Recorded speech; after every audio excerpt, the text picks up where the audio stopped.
प्यारे बच्चों, आज हम बात करेंगे what can be the safe score for getting MBBS admission in government medical college.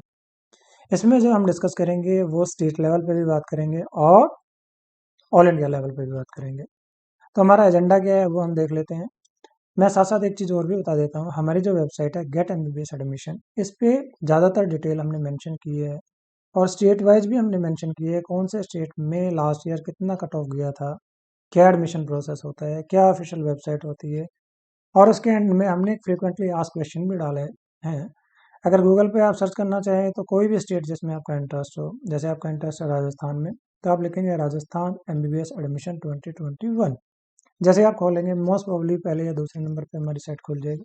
वहाँ से कंप्लीट डिटेल, इवन जो टेंटेटिव शेड्यूल हो सकता है, हालांकि ऑफिशियल शेड्यूल तो नहीं आया है, लेकिन मैं आपको ये बता देता हूँ कि लगभग लगभग 10 तारीख के बाद सारे स्टेट का शेड्यूल निकलना शुरू हो जाएगा। कभी कभी बच्चों को लगता है कि पहले तो ऑल इंडिया का शेड्यूल निकलेगा, अभी तो ऑल इंडिया का शेड्यूल ही नहीं आया। लेकिन मैं आपको ये बता देता हूँ कि ऐसा जरूरी नहीं होता।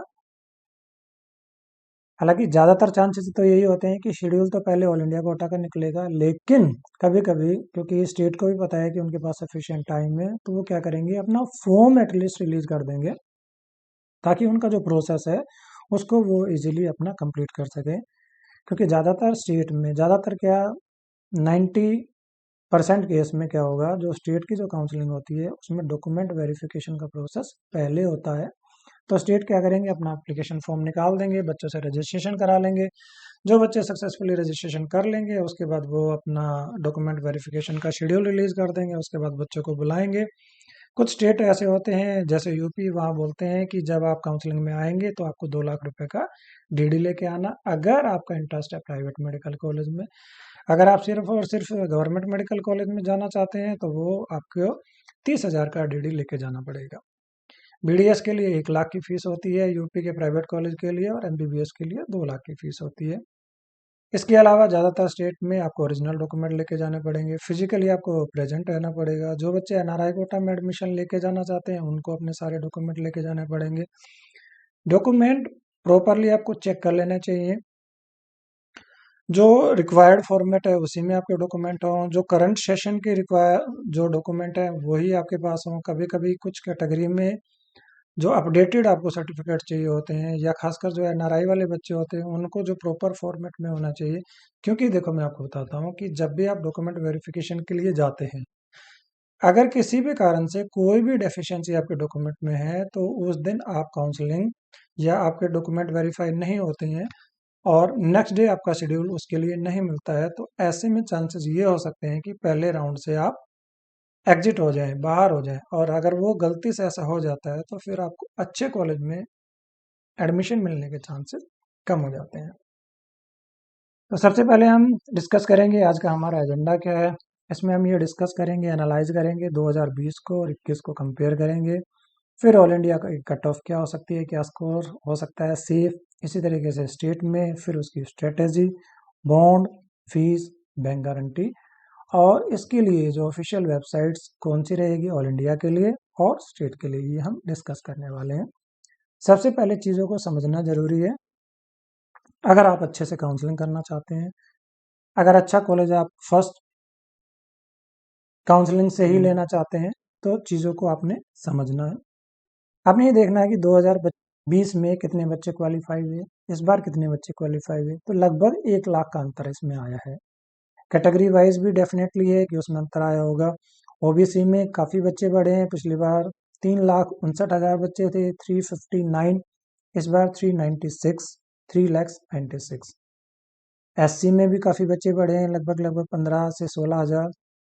एसटी कैटेगरी में 7,000 बच्चे बढ़े हैं। यूआर में भी काफ़ी फर्क आया है, लगभग 18,000 का। इसी तरीके से ईडब्ल्यूएस में भी काफ़ी अंतर आया है। ईडब्ल्यूएस में इनफैक्ट बहुत ज़्यादा ही अंतर आया है। और आपको, अगर आपने थोड़ा सा पहले ध्यान दिया होगा, कुछ स्टेट में जो ईडब्ल्यूएस और ओबीसी की कट ऑफ जनरल से भी ज़्यादा होती है। तब ये आपके ऊपर डिपेंड करता है कि बीइंग ए ओबीसी कैंडिडेट और ईडब्ल्यूएस कैंडिडेट, आप अपनी कैटेगरी में फाइट करना चाहते हैं या as a general candidate fight करना चाहते हैं। तो ये आपने सोचना है। इसी को ही हम काउंसलिंग कहते हैं, इसी को ही बेहतर काउंसलिंग कहते हैं, ताकि आपके अच्छे कॉलेज में एडमिशन होने के चांसेस बढ़ जाए। नॉर्मली एक हमारे माइंड में रहता है कि अगर हम कैटेगरी में हैं तो हमें कम स्कोर पे भी एडमिशन मिल सकता है, लेकिन किसी किसी स्टेट में ऐसा नहीं होता है। इवन ऑल इंडिया में भी अगर आपने देखा होगा, लास्ट ईयर जो एडमिशन हुआ था, मैं आपको बता भी देता हूँ। ऑल इंडिया में जो एडमिशन हुआ था जनरल कैटेगरी में, जो लास्ट बच्चा था उसके नंबर की बात करें तो 611 नंबर थे, और अगर रैंक की बात करें तो 15,038 उसके जनरल कैंडिडेट वाले बच्चे के मार्क्स थे। अगर ईडब्ल्यूएस की बात करें तो 613 स्कोर था। अगर रैंक की बात करें that was 14389, means general category वाले बच्चे के जो रैंक था दैट वाज मोर देन 15,000, और इसके जो रैंक था दैट वाज 14,389। इसी तरीके से अगर आप ओबीसी कैटेगरी में देखेंगे तो ये उससे भी ज़्यादा नंबर थे इस बच्चे के, 615, और रैंक थी 13,423। एससी कैटेगरी में बात करें तो 507 था ऑल इंडिया का कट ऑफ, और रैंक की बात करें 81,121, और एसटी कैटेगरी की बात करें तो 488 मार्क्स थे, रैंक थे 96,759। अब हम सबसे पहले डिस्कस कर लेते हैं कि ऑल इंडिया में क्या फ़र्क पड़ेगा और स्टेट में क्या फ़र्क पड़ेगा। देखो मैं आपको बताता हूँ कि अगर आप देखेंगे फर्स्ट राउंड में या सेकंड राउंड में, तो मेरे को लगता है 2020 और 21 में ज़्यादा अंतर आने वाला नहीं है। अंतर आएगा तो सिर्फ और सिर्फ 2 या 3 नंबर का ही अंतर आएगा, उससे ज़्यादा बहुत ज़्यादा डिफरेंस नहीं आएगा। मैं एक रीज़न बता देता हूँ आपको। जिस बच्चे का इस बार जो स्कोर है 622, उसकी जो रैंक है दैट इज अराउंड 10,762। अब मैं ये देखूं कि लास्ट ईयर जिस बच्चे की रैंक थी 10,762, उसके मार्क्स कितने थे? उसके मार्क्स थे 623। तो मतलब पिछली बार से और इस बार देखें तो 620-22 तक कितने नंबर का फर्क पड़ा? 1 नंबर का। और इतना ही नंबर आपको ऑल इंडिया कोटा में देखने को मिल सकता है, जहां अगर हम मान ले पिछली बार 611 वाले बच्चे को एडमिशन मिला था ऑल इंडिया कोटा में, तो हम मान के चलें कि 610 वाले को या 609 वाले बच्चे को मिल सकता है। ईडब्ल्यूएस में अगर सीटें बढ़ जाती हैं या सीटें सेम रहती हैं तो आप मान के चलो 613 वाले को मिला था तो इस बार 612 वाले को मिल सकता है। ओबीसी में क्योंकि सीटें बढ़ जाएंगी, रिजर्वेशन बढ़ जाएगी, तो हो सकता है कि जो 615 में मिला था वो इस बार 613 या 611 वाले बच्चे को एडमिशन मिल जाए। एससी और एसटी में कोई ज़्यादा अंतर आने वाला है नहीं। जहां 507 में पिछली बार हुआ था, तो हो सकता है कि इस बार 505 वाले को या 504 वाले को, हो सकता है 502 वाले को भी एडमिशन मिल जाए। उससे ज़्यादा अंतर आने वाला नहीं है। इसी तरीके से देखा जाए और एसटी कैटेगरी में पिछली बार 488 पे एडमिशन हुआ था, तो इस बार ज़्यादा से ज़्यादा जो अंतर आएगा, हो सकता है अंतर ना भी आए, ये बढ़ भी जाए, तो आप मान के चलें 485 टू 490 ये कट ऑफ रह सकती है ऑल इंडिया लेवल पे। अब साथ साथ मैं एक चीज़ और भी बता देता हूँ कि जब ऑल इंडिया की काउंसलिंग करने जाते हैं तो बहुत सारी चीज़ों को आपको ध्यान में रखना है। जैसा कि हमने बताया था कि हम इस जो डिस्कस करने वाले हैं कि कुछ कॉलेज ऐसे होते हैं जिसमें बॉन्ड होता है, या उसमें फीस ज़्यादा होती है, या जो बैंक गारंटी या कुछ इस तरीके का प्रोविज़न तो नहीं होता है, या सीट लेविंग पेनल्टी तो नहीं होती। उन चीज़ों को आपने ध्यान में रखना है। जैसे अगर हम बात करें राजा मुथैया मेडिकल कॉलेज तमिलनाडु का, उसकी जो फीस रहती है वो रहती है 5.5 लाख रुपए। ये हम क्यों बता रहे हैं? क्योंकि बच्चे जिस टाइम काउंसलिंग करते हैं तो उनको फीस का आइडिया नहीं होता है, या उस टाइम वो ध्यान नहीं देते हैं, उस टाइम वो सिर्फ चॉइस फिलिंग कर देते हैं। चॉइस फिलिंग में एक चीज़ का ध्यान रखना, आपका स्कोर कुछ भी हो, आपने हमेशा जो अच्छे कॉलेज हैं उनको ही टॉप ऑर्डर पे रखना है। ऐसा नहीं है कि मेरे स्कोर पे ये कॉलेज तो मिलेगा नहीं तो उसको मेरे को चॉइस में फिल नहीं करना है। चॉइस में कोई लिमिटेशन नहीं होती है, आप maximum number of choices fill कर सकते हैं। एक तरीके से आपसे पूछा गया है कि पहले नंबर पे आपको कौन सा कॉलेज लेना चाहिए, तो आपने पहले नंबर पे जो आपका ड्रीम कॉलेज है उसी को ही फिल करना है। उसी तरीके से आप इनको एडजस्ट कर सकते हैं। लेकिन अब आपने ये जरूर देखना है, खासकर जिन बच्चों के नंबर अच्छे हैं उनको समझदारी से काउंसलिंग इसलिए करनी चाहिए ताकि नंबर होने के बावजूद उनसे कोई ऐसी गलती ना हो जाए कि या तो वो किसी ऐसे स्टेट में चले जाएं जहां बॉन्ड की कंडीशन होती है, या गलती से कोई उनको ऐसा कॉलेज ना मिल जाए जिसमें फीस बहुत ज़्यादा होती है। जैसे राजा मुथैया की जो फीस रहती है वो रहती है 5.5 लाख रुपए। जबकि बच्चों को लगता है कि गवर्नमेंट मेडिकल कॉलेज की फीस ज़्यादा से ज़्यादा 25,000, 50,000, 1 लाख रुपए, 1.25 लाख रुपए, लेकिन नहीं। राजा मुथैया की फीस है 5.5 लाख रुपए। उत्तराखंड के मेडिकल कॉलेज है, उनकी फीस रहती है लगभग 4 लाख से लेकर 4,25,000। हालांकि अभी फाइनल जब लिस्ट आएगी तो उसमें भी आपको चेक कर लेना चाहिए जो पार्टिसिपेटिंग इंस्टीट्यूट्स होंगे, कौन कौन से कॉलेज हैं जिनकी फीस क्या रहती है, कोई बॉन्ड की कंडीशन तो नहीं है। कुछ स्टेट ऐसे होते हैं नॉर्थ ईस्ट के जहाँ बॉन्ड की कंडीशन होती है, तो इन चीज़ों को भी आपने पहले से देख लेना है। इसी तरीके से हम बात करें IRT मेडिकल कॉलेज की, उसकी फीस रहती है 3,85,000 रुपये।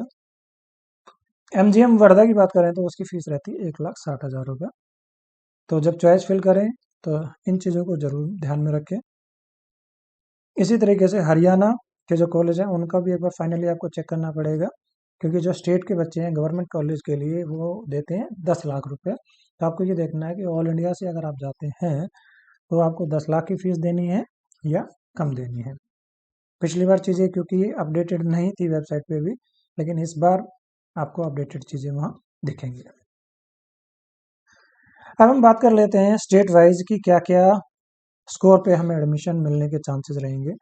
अभी हम जो कवर करने वाले हैं वो कुछ ही स्टेट को हम कवर कर पाएंगे, बाकी को नेक्स्ट वीडियो में हम कवर कर लेंगे। सबसे पहले हम बात कर लेते हैं, क्योंकि MP काफ़ी डिमांड में रहता है, उसके गवर्नमेंट मेडिकल कॉलेज भी और प्राइवेट मेडिकल कॉलेज भी। तो मैं आपको बताना चाहता हूँ कि सेफ स्कोर क्या है। अगर गवर्नमेंट की बात करें, जनरल कैटेगरी से आपका आते हैं, अगर 42,000 आपका स्कोर है तो आप अपने आप को सेफ मान सकते हैं, आपको एडमिशन मिल जाएगा गवर्नमेंट मेडिकल कॉलेज। EWS के लिए जो स्कोर होना चाहिए that should be less than 45,000। Same रहेगा आपका OBC कैटेगरी के लिए, 45,000 तक आप सेफ हैं, आपको कोई ना कोई गवर्नमेंट मेडिकल कॉलेज जरूर मिल जाएगा। SC कैंडिडेट जिनका स्कोर लेस देन 1,55,000 है उनको गवर्नमेंट सीट मिलने की पूरी पूरी संभावना है। ST कैंडिडेट जिनका स्कोर 3,12,000 तक है वो बच्चे उम्मीद कर सकते हैं कि उनको गवर्नमेंट कॉलेज की सीट मिल जाएगी। वहाँ जो प्राइवेट कॉलेज होते हैं उसमें भी एक तरीके की गवर्नमेंट कोटा की सीट होती है, उसके लिए भी आपका जो स्कोर होना चाहिए जनरल कैटेगरी में that should be more than 96,000। और EWS कोटा प्राइवेट कॉलेज में होगा नहीं। OBC कैंडिडेट का जो स्कोर होना चाहिए that should be with in 99,000। इसी तरीके से जो SC कैंडिडेट हैं उनको 2,60,000 तक भी वो सीट मिल सकती है। ST कैंडिडेट को तो अगर 7.5 लाख तक की भी रैंक है तो भी उनको वो सीट मिल सकती है। नेक्स्ट जो स्टेट है जिसमें काफ़ी अच्छा कंपटीशन रहता है वो रहता है बिहार का। बिहार की अगर गवर्नमेंट सीट की बात करें तो वहाँ जो फीस रहेगी आपकी वो रहेगी लगभग, जो जनरल कैटेगरी में जो आपकी कट ऑफ हो सकती है वो हो सकती है आपकी 15,000 तक है। अगर आपकी ऑल इंडिया की रैंक, तो आप उम्मीद कर सकते हैं कि आपको सीट मिल जाएगी। इसी तरीके से OBC जो कैंडिडेट हैं उनका जो स्कोर अगर 20,000 तक है तो वो उम्मीद कर सकते हैं कि उनको स्टेट में सीट मिल जाएगी। यहाँ होता है एक EBC कैटेगरी। EBC कैटेगरी में आपका स्कोर अगर 26,500 है तो आपको सीट मिल जाएगी। SC कैंडिडेट को सीट मिल सकती है 1,25,000 की ऑल इंडिया रैंक पे। इसी तरीके से अगर हम ST कैटेगरी की बात करें तो 98,000 अगर आपका ऑल इंडिया का स्कोर है तो आप उम्मीद कर सकते हैं कि आपको सीट मिल जाएगी। अब जहाँ सबसे ज़्यादा कंपटीशन है दिल्ली के बाद वो रहता है आपका राजस्थान। राजस्थान में अगर हम बात करें जनरल कैटेगरी में, वहाँ दो तरीके की सीटें होती हैं। एक गवर्नमेंट सीट होती है प्योरली जिनकी फीस बहुत ही नॉमिनल होती है। दूसरी वहाँ मैनेजमेंट की सीट होती है जिसकी फीस 7,20,000 या 7.5 लाख रुपए होती थी लास्ट ईयर तक, अगर इस बार ये चेंज नहीं होती है तो। इसमें जो आपकी जो कट ऑफ हो सकती है अगर आप जनरल कैटेगरी से बिलोंग करते हैं तो 13,150 तक अगर आपकी रैंक है जनरल कैटेगरी में तो आप उम्मीद कर सकते हैं कि आपको गवर्नमेंट मेडिकल कॉलेज मिल जाएगा। OBC कैटेगरी में ये हो सकती है आपकी 13,500। EWS कैटेगरी में 14,750, 14,750 तक EWS कैटेगरी में आपको सीट मिलने के चांसेस रहेंगे। SC कैंडिडेट जिनका स्कोर है 7,8750 उनको सीट मिल सकती है। इसी तरीके से SC कैंडिडेट को अगर गवर्नमेंट मेडिकल कॉलेज में एडमिशन चाहिए तो उनका स्कोर होना चाहिए that should be less than 97,000। इसी तरीके से वहाँ के जो कॉलेज हैं सेमी गवर्नमेंट मेडिकल कॉलेज, उसमें अगर आपका स्कोर 24350 तक है तो आप उम्मीद कर सकते हैं कि आपको ये सीट मिल जाएगी। ओबीसी कैटेगरी में ये होना चाहिए 24800। ईडब्ल्यूएस कैटेगरी में ये जो रैंक होनी चाहिए that should be less than 25,000। इसी तरीके से एससी कैंडिडेट का जो स्कोर होना चाहिए that should be with in 120,000। 1,20,000 तक की अगर आपकी ऑल इंडिया रैंक है तो आप उम्मीद कर सकते हैं। इसी तरीके से जो एससी एसटी कैंडिडेट हैं उनका स्कोर भी अगर 1,20,000 तक है तो वो उम्मीद कर सकते हैं कि उनको ये सीट मिल सकती है।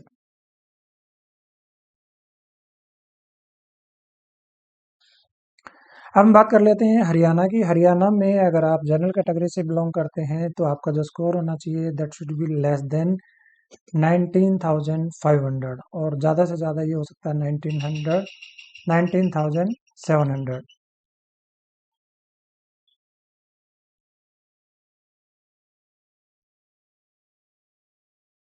और अगर हम बात करें आपका ईडब्ल्यूएस में तो ये हो सकता है 21,400। बीसीए कैटेगरी की बात करें तो ये हो सकता है 34,633। बीसीबी में ये हो सकता है 21,600। और अगर एससी की बात करें तो ये हो सकता है 89,000। तो इसी वीडियो में अभी हम इतना ही डिस्कस करेंगे। ये स्क्रीन पे आप चेक कर सकते हैं कि जो स्टेट वाइज वेबसाइट है इसको आप होल्ड करके पोज करके देख सकते हैं। जो बाकी के स्टेट हैं पंजाब है, हिमाचल है और जो बाकी के स्टेट है हम उनको नेक्स्ट वीडियो में डिस्कस करेंगे। Thank you for watching our video.